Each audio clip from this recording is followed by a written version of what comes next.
Southern Ontario's housing market, it's been a total roller coaster for years, right?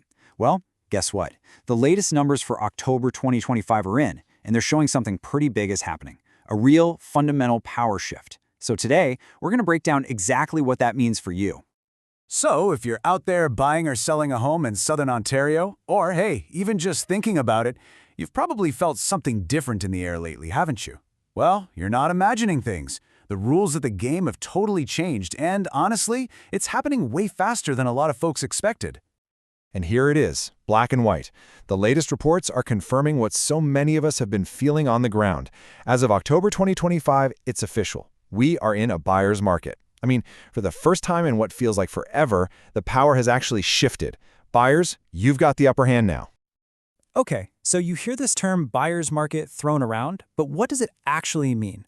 Well, it's really just simple supply and demand. Think about it. When there are more homes for sale than people actively looking to buy, and that's exactly what's happening right now, it just means more choice for buyers. And more choice? That means you've got some serious negotiating power. All right, but hey, don't just take my word for it, right?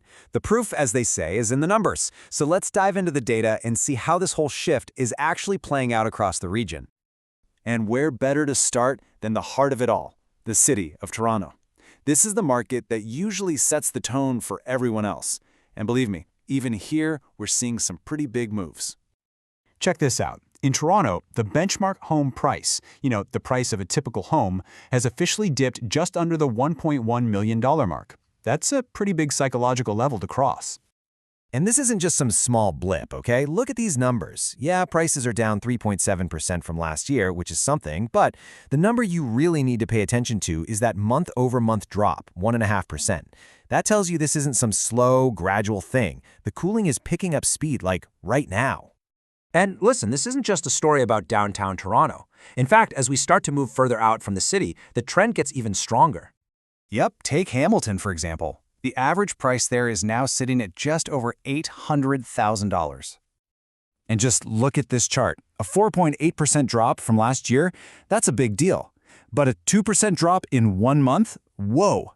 That shows the cool down in Hamilton is happening even faster and hitting harder than in Toronto. You can bet sellers there are really feeling the pressure. Okay, so looking at the overall average is useful, but it doesn't really paint the full picture. It's kind of like looking at the weather for a whole country. You've got to zoom in, and when we break things down by the type of home, well, it's like we're looking at two totally different markets. It really is a tale of two cities, or in this case, two types of homes. You've got detached homes, the classic family dream, where prices have taken a pretty big hit, down a whopping 6%. Why? Well, higher borrowing costs are just pushing them out of reach for a lot of people. But then you look at condos, and it's a completely different story.